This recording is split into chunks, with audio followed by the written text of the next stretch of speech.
Olá, pessoal. Hoje é segunda-feira, 15 de dezembro de 2025, e nosso querido amigo Paul Craig Roberts está aqui conosco. Bem-vindo, Paul. Paul Craig Roberts is here with us. Welcome back, Paul. Obrigado, Nima. Paul, let me start with the meeting between the United States. Paul, deixe-me começar pela reunião entre os Estados Unidos, Steve Witkoff, Kushner e Zelensky. Parece que após 5 horas de conversas, pelo menos por parte dos funcionários americanos, estamos ouvindo alguns sinais positivos. Como você vê a situação na Ucrânia? Você acha que a Europa está começando a entender o que está acontecendo? Ou vê a Europa reforçando sua posição? Pergunto isso porque há um artigo sobre um novo pacote de sanções europeias, adicionando novas pessoas à lista, a nova lista negra, como eles chamam. In this list and the new blacklist they call it. And here is what I found, it is so much disturbing. E aqui está o que eu descobri. É realmente perturbador olhar para isso. Sabe, o ex-coronel do exército suíço, Coronel Jacques Baude, é dele que estão falando. Ele é um convidado frequente nesse podcast. Estão dizendo que ele é pró-Rússia e que espalha teorias da conspiração e tudo mais. Sabe, ele escreveu 2 livros recentemente, Paul. Um é sobre a arte russa da guerra e o outro, Al-Aqsa Flood. Um descreve a situação no Oriente Médio e o outro se concentra na Ucrânia. Como você vê a situação na Europa? Como você enxerga a europeia? How do you find the European position? Well, if the Europeans are issuing more sanctions, Bem, se os europeus estão impondo mais sanções e, de alguma forma, colocando o coronel suíço em uma lista negra, é claro que estão dobrando a aposta. E realmente parece que estão dobrando a aposta, porque o chanceler alemão, Scholz, anunciou outro dia que pretendia enviar tropas alemãs para a Polônia para ajudar a defender as fronteiras polonesas contra os russos em Belarus e Kaliningrado. Bem, é claro que os russos não vão invadir a Polônia. E também vemos determinação entre os maiores países que compõem a OEP em confiscar os fundos russos congelados. Agora, se você pensar bem, Nima, se fosse um líder na Europa e esperasse que a Rússia o invadisse, por que provocaria isso colocando tropas na fronteira deles e roubando seus fundos? on their border by stealing their funds. It seems to me what you would do is you would accept their Parece-me que o que você deveria fazer é aceitar a antiga oferta deles de um acordo de segurança mútua. Se eu fosse o líder de um país e achasse que estava prestes a ser invadido pela Rússia e a Rússia me oferecesse um acordo de segurança mútua, eu diria, obrigado, eu aceito. Vamos firmar o acordo de segurança mútua e acabar com tudo isso. Mas veja, a verdadeira questão é, quem está invadindo quem? Quem está provocando quem? Não são os russos provocando a Europa. São os europeus provocando a Rússia. Bem, por que eles estão fazendo isso? Essa é a questão. É só para mostrar. Faz parte de alguma encenação ligada à política de Trump? Ou eles querem manter um conflito em andamento porque esperam receber comissões de contratos de armamentos militares? O que realmente está acontecendo? weapons contracts. What is really going on? Why provoke a country that you really don't have? Por que provocar um país que você realmente não tem perspectiva de derrotar em uma guerra, quando ele está lhe oferecendo um acordo de segurança mútua e dizendo, ei, vamos resolver isso de uma vez por todas. Vamos ter segurança mútua. Vamos normalizar as relações. Essa é a verdadeira questão. Por que a Europa é tão resistente a normalizar as relações com a Rússia? Eles só teriam a ganhar com isso. Seu suprimento de energia estaria garantido, as oportunidades de negócios voltariam. Isso, de forma alguma, prejudica o povo europeu ou o interesse público. E mesmo assim, vemos os líderes europeus recusando firmemente um acordo de segurança mútua com os russos. Isso não faz sentido. É assim que eu vejo a situação. Doesn't make any sense. So that's the way I look at it. Paul, today we've learned that Volkswagen. Paul, hoje soubemos que a Volkswagen, uma das maiores e mais importantes empresas da Alemanha, vai fechar uma fábrica no país pela primeira vez em 88 anos. Eu diria que a Volkswagen é realmente a espinha dorsal da indústria alemã. Com toda essa loucura na Ucrânia, existe algum tipo de estratégia econômica? Como eles veem o próprio futuro? Que tipo de futuro eles querem? Porque do jeito que estão dobrando a aposta na Ucrânia, Pode-se dizer que estão se destruindo de uma forma que ninguém fez antes, na minha opinião. They're destroying themselves the way that no one did before, in my opinion. Well, that's exactly what they're doing. They're destroying themselves. Bem, é exatamente isso que eles estão fazendo. Estão se destruindo. E você me pergunta por quê?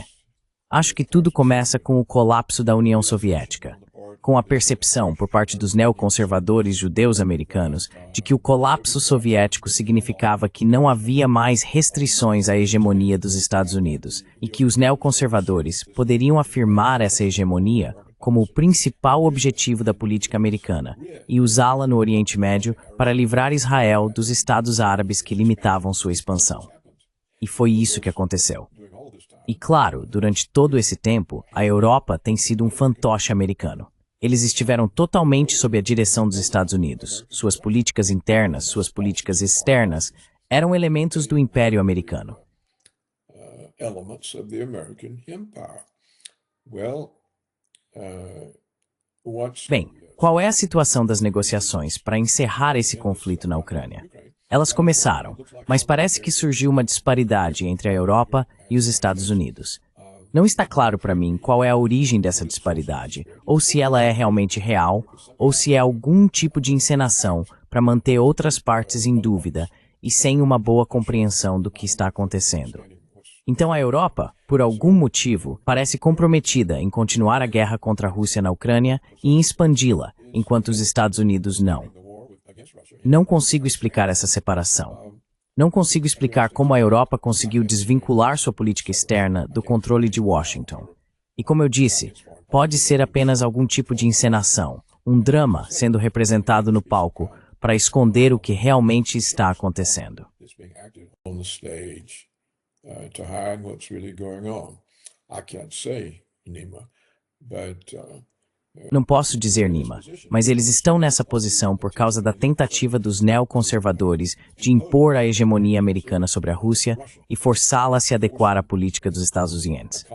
E claro, a Europa pagou por isso. As sanções que atingiram sua economia, que ameaçam sua indústria, não apenas automobilística, mas todas.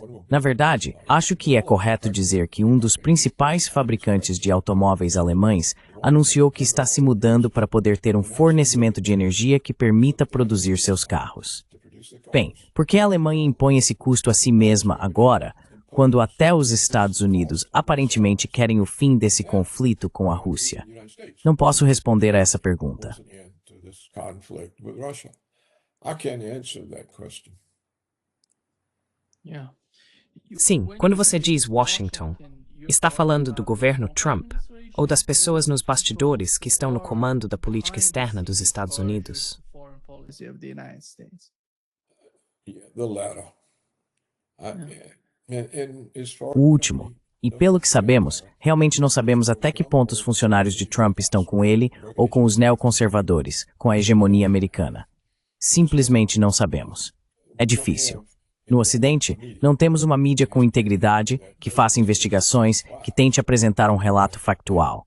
Eles estão mais dedicados a sustentar algum tipo de narrativa e, neste caso, a desacreditar Trump. Basicamente, eles querem se livrar de Trump. Então, quando não há nenhum interesse institucional comprometido em descobrir o que realmente está acontecendo e relatar isso de forma objetiva, ficamos sem uma base factual. Paul, I want to get back to the NSS, National Security. Quero voltar ao NSS, a Estratégia de Segurança Nacional. Apesar do conflito na Ucrânia, sobre o qual sabemos que eles têm uma visão um pouco realista, querem se retirar da Ucrânia. Quando se trata de todo o ambiente, de todo o conceito dessa estratégia de segurança, você acha que eles ainda operam com uma mentalidade de soma zero? Ou estão mudando também nessa direção? Quero dizer, cooperar com a Rússia, a China, outras superpotências, potências regionais. Como você vê isso? Porque olhando para algo como a apreensão de um petroleiro ou o que quer que esteja acontecendo perto da Venezuela, não faz sentido. Por que eles precisam fazer isso? Se o alvo é o Irã, bem, o Irã é capaz de responder, não apenas no Golfo Pérsico, mas também no Mar Vermelho com os Houthis. É que eu não consigo entender. Fiquei pensando, por que eles precisam fazer isso? Qual é a sua opinião sobre isso? thinking, why do they need to do this? What is your take on that? Well, they don't need to. Bem, eles não precisam. Se estivermos relacionando isso ao documento da Estratégia de Segurança Nacional que Trump divulgou, supondo que ele tenha algum peso e possa realmente se tornar política, o que ele está dizendo é que os Estados Unidos estão aceitando um mundo multipolar e limitando o alcance de sua doutrina de hegemonia à América do Sul, onde temos a doutrina Monroe. Assim, a hegemonia americana agora se reduz à doutrina Monroe e não é mais afirmada sobre a Rússia, a China e o Irã. Agora, estou menos certo sobre as intenções de Trump em relação ao Irã, porque ainda acho que Netanyahu tem influência sobre ele. Essa parte não é realmente abordada no documento de segurança nacional que Trump divulgou. Então é isso.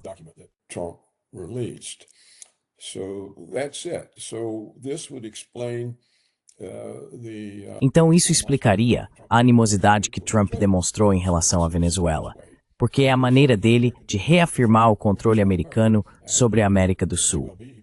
E pode muito bem ser que a Venezuela não estivesse fazendo nada, mas Trump precisava de um exemplo da doutrina Monroe, uma afirmação da hegemonia americana sobre a América do Sul, e escolheu a Venezuela. Aconteceu de ser conveniente. A Venezuela tem sido o vilão desde Hugo Chávez, e Maduro continuou as políticas de Chávez de nacionalização dos ativos venezuelanos. Então talvez seja só isso, Trump dizendo, ok, estou recuando de uma afirmação mundo da hegemonia americana e limitando-a à América do Sul.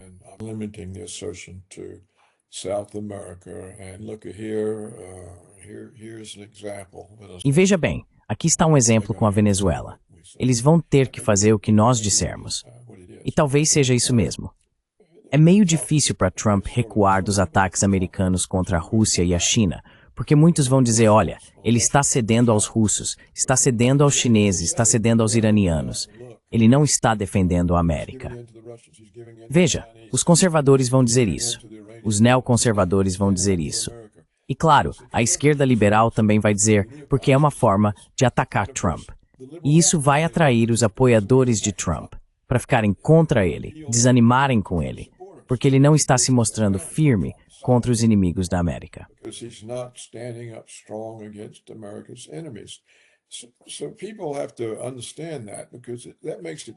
As pessoas precisam entender isso, porque isso torna difícil para Trump se retirar dos conflitos com o Irã, a Rússia e a China. Ele será acusado de trair os Estados Unidos e de não defender o país com firmeza.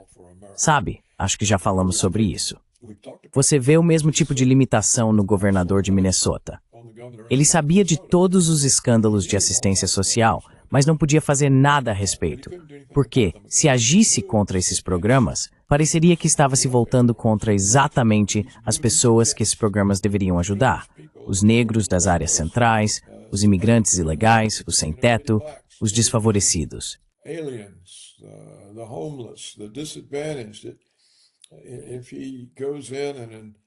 Se ele entra e começa a eliminar a fraude nesse sistema, isso parece um ataque ao sistema e uma deslegitimação de programas que foram criados para os supostamente perseguidos e abandonados. E por isso, ele não podia agir. Se ele tivesse entrado, a esquerda liberal o teria chamado de racista. Veja, ele é racista, está tirando programas que beneficiam pessoas negras e refugiados pobres que fogem do terror em seus próprios países, e assim por diante. Esse tipo de limitação está sempre atuando sobre os políticos, e quase toda discussão ignora isso. Para realmente entender o que está acontecendo, é preciso estar ciente dessas limitações e considerá-las adequadamente ao compreender o que está se desenrolando.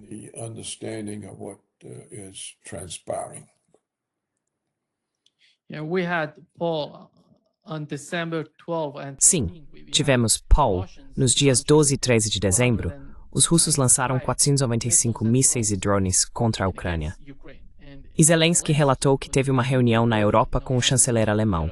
Ele disse que nenhuma usina elétrica ucraniana ficou intacta. Parece que a Rússia está intensificando os ataques à Ucrânia para aplicar pressão máxima.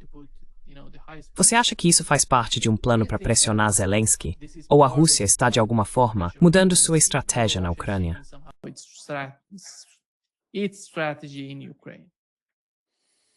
Well, I couldn't say. It may simply be Bem, because eu não saberia dizer.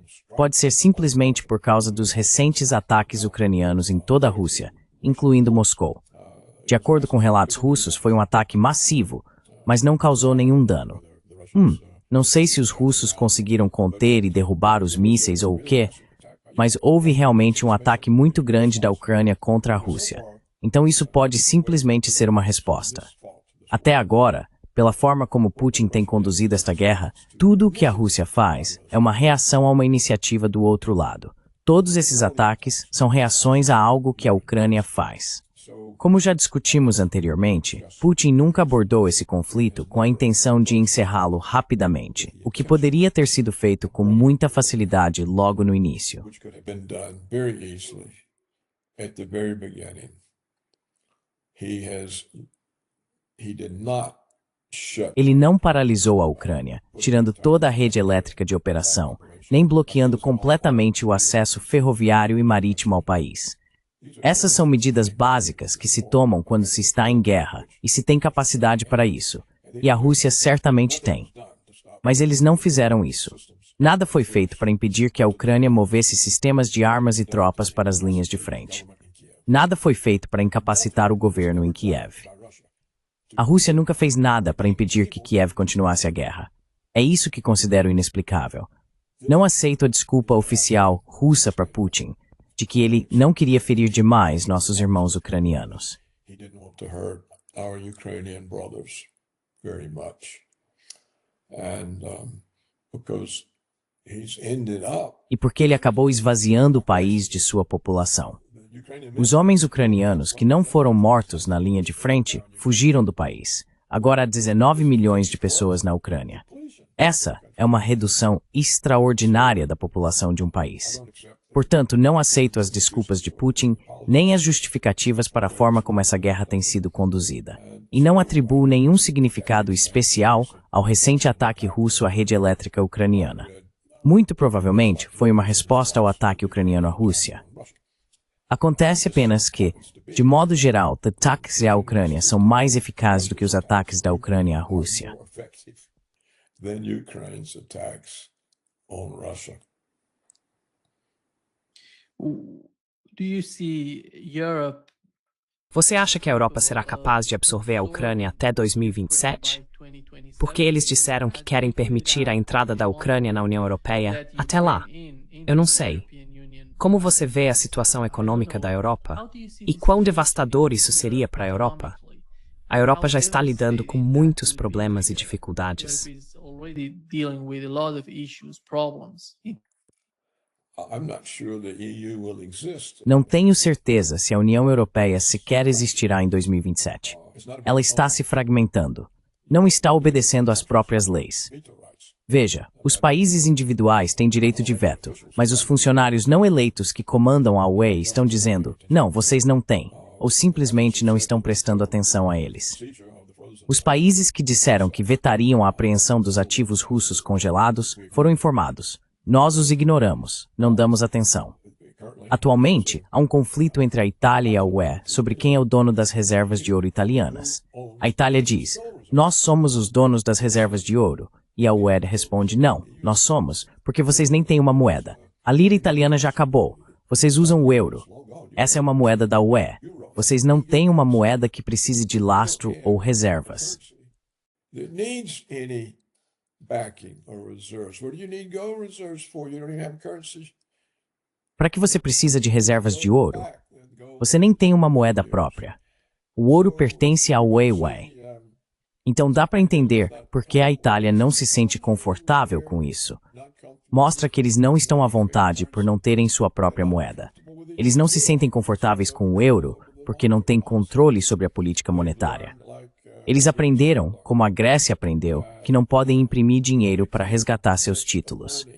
Então, quando vendem títulos, eles só podem ser resgatados em euros. Mas se não tiverem receitas em moeda estrangeira que lhes forneçam euros, não conseguem resgatar os títulos. E aí os bancos alemães e holandeses podem explorá-los ao máximo. So then the German and the Dutch banks can exploit the hell out of them. Just like they did to Greece. They can come in and say, hey, you got to... Assim como fizeram com a Grécia. Eles podem chegar e dizer, ei, vocês têm que vender todos os seus recursos nacionais para poder nos pagar. Tem que fechar a educação e os serviços de saúde, cortar isso e aquilo, para sobrar dinheiro no orçamento para nos pagar e resgatar seus títulos. Então, essa é a situação. E eu fiquei surpreso que os países europeus tenham sido suficientemente tolos para entrar em um acordo desses, no qual perderam sua soberania. Se você não tem sua própria moeda, você não tem soberania. E vimos isso, eles provaram. Entenda, a Grécia foi saqueada pela UE, assim como Portugal e Espanha. Ora, por que alguém iria querer estar em uma situação dessas?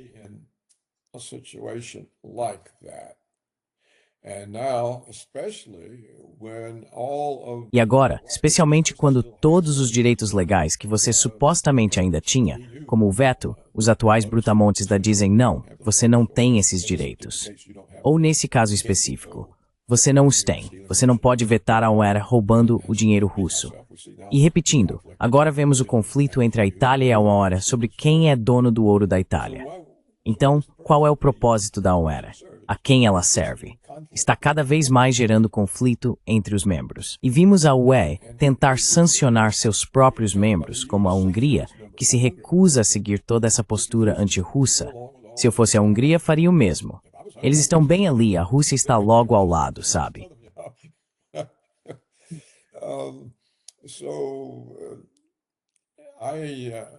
Então, acho que até 2027 a União Europeia estará mais fragmentada, menos uma entidade coesa. E acredito, e talvez eu já tenha dito isso antes conversando com você, que o motivo pelo qual a UE está exagerando a ameaça russa inexistente é que isso serve como uma forma de manter a União unida. Eles dizem, olhem, precisamos permanecer unidos porque temos esse grande inimigo aqui, a Rússia. Assim que eles engolirem a Ucrânia, vão nos engolir também. Precisamos estar unidos para resistir. Então acho que é por isso que a Europa insiste em manter a figura do inimigo russo, enquanto Trump tenta se livrar disso, porque vai além de qualquer alcance realista da hegemonia americana.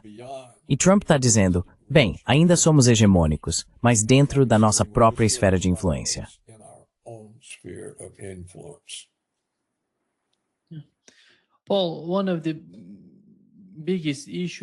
Paul, um dos maiores problemas com a Ucrânia e sua cooperação com os europeus é a presença da inteligência britânica, especificamente em Odessa e Nikolaev, cidades que são muito importantes para os russos. O chefe do MI6 disse que eles não vão deixar a Ucrânia, não vão abandoná-la. Aconteça o que acontecer, qualquer acordo ou resolução, eles vão continuar lá, cooperando com os ucranianos. Você acha que o governo Trump teria alguma influência sobre o governo britânico para fazê-lo mudar de ideia em relação à Ucrânia?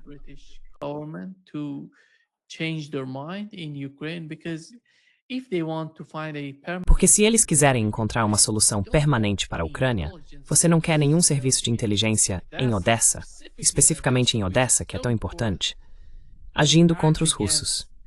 Isso traria, repetidas vezes, talvez alguns ataques, algum caos, e poderia levar a novas guerras.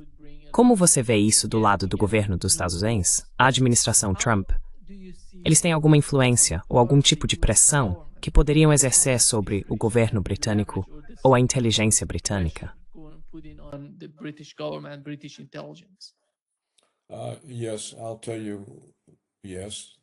Sim, eu te digo, eles poderiam. Mas, na verdade, esse é um problema para o Putin, não para o Trump.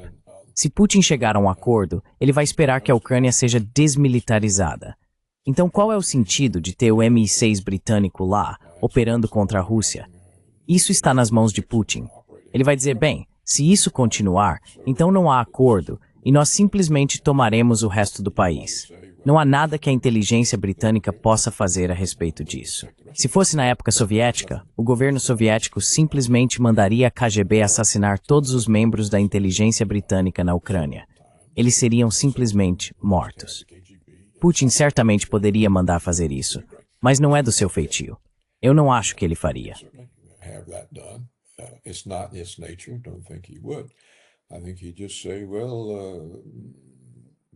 Acho que ele diria algo como, bem, você está quebrando o acordo, então, está pronto para a retomada do conflito militar? Agora, você perguntou se os Estados Unidos poderiam fazer algo. Bem, lembre-se, um único homem, George Soros, foi capaz de derrubar a libra esterlina. Ele sobrepujou o Banco da Inglaterra, supostamente, segundo teóricos da conspiração, o braço controlador dos Rothschilds, que supostamente controlam o mundo. Soros quebrou o Banco da Inglaterra e a libra inglesa.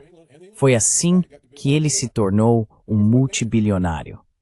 Se um homem pode destruir a capacidade do Banco da Inglaterra de proteger a moeda britânica de ser desvalorizada, gerando uma enorme fortuna para Soros, que havia apostado contra ela, então é fácil pressionar os britânicos.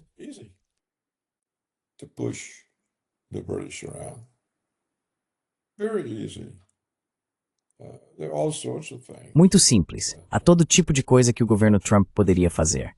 Mas não acho que Trump veja isso como um assunto dele. Ele quer sair. Ele entende que os Estados Unidos não podem administrar com sucesso todos esses conflitos com países que são tão poderosos ou talvez mais poderosos do que os Estados Unidos.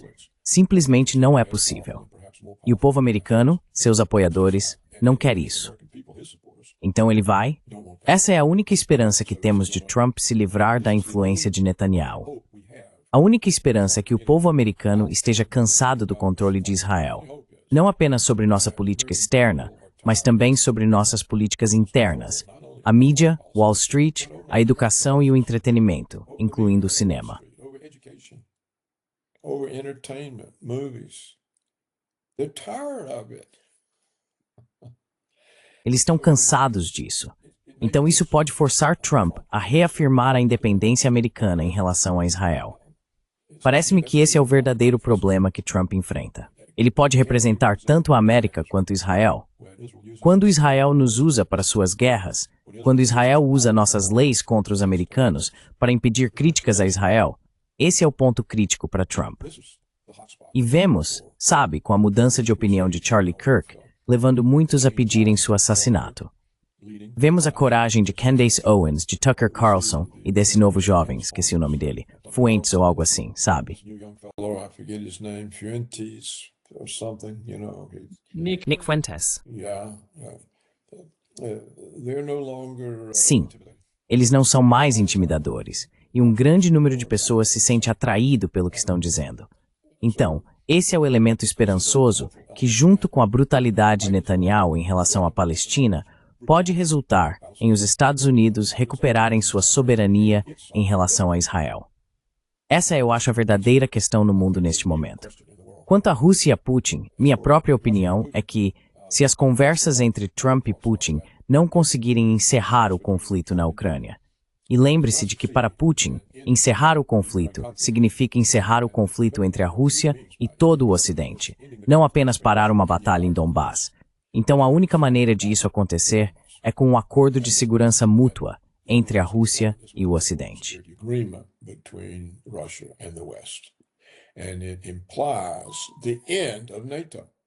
E isso implica o fim da OTAN. Não há mais nenhuma função para a OTAN se as relações entre a Rússia e o Ocidente forem normalizadas. As pessoas que falam sobre uma invasão russa da Europa estão mentindo descaradamente, absolutamente mentindo descaradamente. A última coisa que a Rússia quer é estender demais seu limitado contingente ocupando a Europa.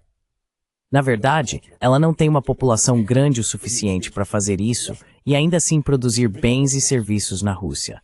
Não haveria força de trabalho. Então, tudo isso é absurdo. E como ninguém ganha com a continuação do conflito, exceto os fabricantes de armamentos, os políticos que esperam receber comissões pela concessão de contratos de armas e os neoconservadores ideológicos comprometidos com sua política de hegemonia, simplesmente não faz sentido.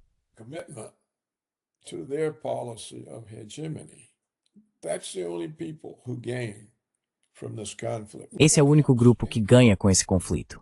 Ninguém mais se beneficia. A imensa maioria das pessoas, instituições, corporações e governos não tem nada a ganhar com isso. Portanto, deveria acabar facilmente. A verdadeira questão é, por que não acaba facilmente? Se não acabar, se, como eu dizia, Putin e Trump não resolverem, não há motivo para conversar com Zelensky ou com a Europa, porque nenhum deles pode fazer nada a respeito. Se os Estados Unidos e a Rússia chegarem a um acordo, isso será imposto à Europa e à Ucrânia. Não há nada que Zelensky ou a União Europeia possam fazer a respeito. Eles são basicamente impotentes. Não há nem motivo para falar com eles. There's no reason even to talk to them. Putin and Trump should decide what the settlement is and then Putin e Trump deveriam decidir qual será o acordo, e então ele simplesmente seria imposto. Ninguém poderia fazer nada a respeito. Quem pode enfrentar a Rússia e Washington? Ninguém. E os chineses não iriam querer, então fariam parte disso também. Assim, tudo estaria resolvido. Se isso não acontecer, espero que as pressões internas sobre Putin o levem a conquistar a Ucrânia. Se eu fosse Putin, simplesmente a reincorporaria à Rússia, onde ela sempre existiu. A Ucrânia é uma criação artificial da fragmentação americana da União Soviética que existe há 30 anos. Nunca foi um estado independente. Kiev era a capital da Rússia. Não existia Ucrânia. of Russia. There was no Ukraine. And that's the way it should be. E é assim que deve ser. É só que, quando o Politburo colocou Gorbachev em prisão domiciliar porque disseram você está cedendo demais sem obter garantias e está ameaçando a sobrevivência da União Soviética, foi isso que levou à dissolução da União Soviética. O colapso foi tão grave que os americanos conseguiram desmembrá-la. E sabe, eu não sei, talvez metade do país simplesmente tenha se separado. Toda a Ásia Central, Cazaquistão, Uzbequistão, Turcomenistão, Azerbaijão, Geórgia, Ucrânia, Bielorrússia, os Bálticos. Quero dizer, as partes reais da União Soviética, não apenas os satélites do Pacto de Varsóvia, como Polônia, Hungria e Tchecoslováquia, mas também a Bulgária. Isso foi destruído pelos americanos. This was destroyed by the Americans. And so, basically, Basicamente, os russos estavam impotentes até Putin. Nos primeiros anos de Putin, os Estados Unidos estavam envolvidos em várias guerras no Oriente Médio e presumiam que Putin, como protegido de Yeltsin, seria apenas mais um fantoche americano e seguiria o jogo. Eles não estavam prestando atenção suficiente, e Putin decidiu restaurar a soberania do Estado russo, deixando isso claro em 2007, na Conferência de Segurança de Munique. Foi em resposta à afirmação de Putin sobre o nacionalismo russo, sobre a soberania russa, em 2007, que começaram todos os ataques contra a Rússia. Eles começaram com o envio de tropas georgianas para a Ossétia do Sul, e a partir daí continuaram. it went on from that. And then we had the Maidan Revolution, where we Então tivemos a Revolução da Maidan, onde derrubamos o governo da Ucrânia favorável à Rússia. there's really no excuse. E essa é a história. E realmente não há desculpa para isso, porque agora o próprio Trump percebe que a hegemonia americana sobre o mundo é uma fantasia. Não é real. É uma ideia absurda. Não pode ser alcançada. E toda essa pré-história e todo esse conflito refletiam essa fantasia de hegemonia americana. Foi por isso que aconteceu. Bem, se estamos livres dessa fantasia, então deveríamos estar livres de todos esses conflitos. Se Trump não está afirmando a hegemonia americana, então os neoconservadores e Netanyahu não podem usá-la no Oriente Médio para eliminar as restrições à expansão de Israel. Eles não podem usá-la contra a China ou contra a Rússia. They can't use it against China or against Russia. And as we've already said in this program, Trump E como já dissemos neste programa, Trump limitou isso à doutrina Monroe. Nossa hegemonia agora termina na América do Sul. E Trump deixou claro que está se divorciando da Europa. Bem, se nos divorciarmos da Europa, a OTAN deixa de existir. Portanto, a consequência é que deve haver um acordo de segurança com a Rússia para a Europa. Caso contrário, o que a Europa vai fazer? Eles não têm capacidade de preparar um exército para lidar com a Rússia. Isso não pode ser feito. Eles nem conseguem defender suas próprias mulheres de invasores imigrantes. A Europa é impotente, está exausta, não há vida ali. Os governos estão mais propensos a representar os fluxos de imigrantes do que suas próprias etnias. Isso pode ser visto com mais clareza na Escandinávia, especialmente na Suécia e na Noruega. you can see this most clearly in Scandinavia, particularly Sweden and Norway.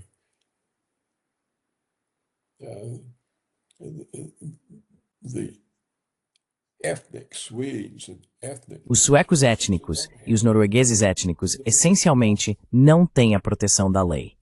Então é assim que eu resumo a situação. Nima é bem diferente do que todo mundo diz e tudo mais, mas acho que é uma descrição precisa. E eu suspeito que, como vejo as coisas de forma diferente, é por isso que você me convidou para esse programa. Não sei mais o que dizer. Acho que já disse tudo o que podia para explicar a situação real. E, portanto, que quer que Witchcoff, ou qualquer um dos exemplos ou dizendo, não faz diferença. Não há consequência. So no consequence. Paul, yesterday there was a meeting in Paul, Tehran, in ontem houve uma reunião em Teherã, the capital do Irã. Você sabe, representantes especiais dos países vizinhos do Afeganistão estavam lá. Não apenas os vizinhos, mas também o Irã, é claro. O Paquistão, a Rússia, o Uzbequistão, a China, o Tajiquistão, o Turcomenistão, todos eles. Esses países se reuniram no Irã para discutir a situação no Afeganistão.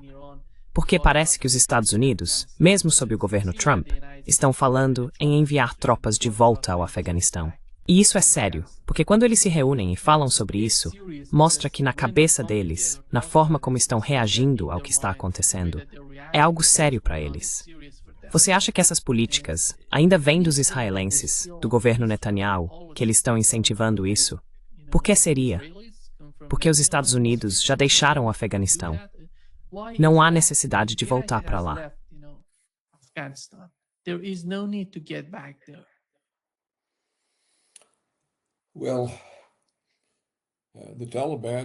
Bem, o Talibã já nos derrotou uma vez. Acho que queremos ser derrotados de novo, né? Queremos apanhar de novo. Queremos voltar para que o Talibã possa nos chutar de novo. Não conseguimos derrotar o Talibã depois de 20 anos. Algumas milhares de pessoas armadas com AK-47, sem armas pesadas, sem força aérea, sem marinha. Quer dizer, não sei se Trump e o Departamento de Guerra seriam tolos o bastante para voltar a essa situação ou não. E se o fizerem, então acho que sua pergunta é muito importante. Por quê? Quem os mandou de volta? Foi o Netanyahu. Por que ele fez isso? Para termos algumas forças ao lado do Irã. E então, quando Netanyahu arranjar algum evento de bandeira falsa para justificar um ataque ao Irã, sabe, como toda a razão pela qual entramos no Afeganistão foi para estarmos posicionados e podermos entrar no Iraque. Afghanistan was to be positioned so we could go into Iraq. So, we're gonna go back. Então temos que voltar ao Afeganistão para estarmos posicionados de modo que os israelenses possam nos enviar ao Irã. Acho que isso é meio inconsistente com a estratégia de segurança nacional de Trump e com o anúncio de sua política de que nossa hegemonia se limitava à América do Norte e do Sul. Então eu meio que duvido disso. Se acontecer, significa que Trump perdeu o controle ou de alguma forma foi afastado de suas próprias políticas. E não há nada que eu possa dizer sobre isso até que aconteça. O mesmo vale para a Venezuela. Eu estava pensando no tamanho da Venezuela. Acredito que seja 3 vezes o tamanho do Vietnã. Eu sabia que era maior, consideravelmente maior. Mas se for 3 vezes, não há possibilidade de enviarmos tropas para lá. E não haveria motivo para isso. There'd be no point to it. In fact, some people say, Na verdade, algumas pessoas dizem, e eu não sei, meio que duvido, mas há quem afirme que os russos estão fornecendo à Venezuela mísseis antinavio e mísseis de defesa aérea S-400. Se isso for verdade, uma guerra com a Venezuela resultaria na derrota total dos Estados Unidos. Perderíamos todos os navios. Cada avião seria derrubado do céu. Seria uma derrota humilhante da América pela Venezuela, um país do terceiro mundo, e seria o fim da doutrina Monroe. A doutrina Monroe morreria ali mesmo. Seria o fim dela. E acho que nem mesmo os membros mais agressivos do regime Trump gostariam de correr esse risco. Mas por outro lado, às vezes as pessoas são simplesmente burras demais para o próprio bem. Elas simplesmente não conseguem entender quais serão as consequências do que fazem. Então, tudo é possível, mas acho improvável. so anything is possible, but I think it's unlikely. Thank you so Muito much, obrigado, Paul, por estar conosco hoje. Um grande prazer, como sempre. As always. Well, thank you, Nima. Bem, numa pesima, é a graça e apreço esposos por Howard Towers. I'll send Vou enviar o link, Paul, logo em seguida. by that. Certo. Muito obrigado. Goodbye. Goodbye. Adeus.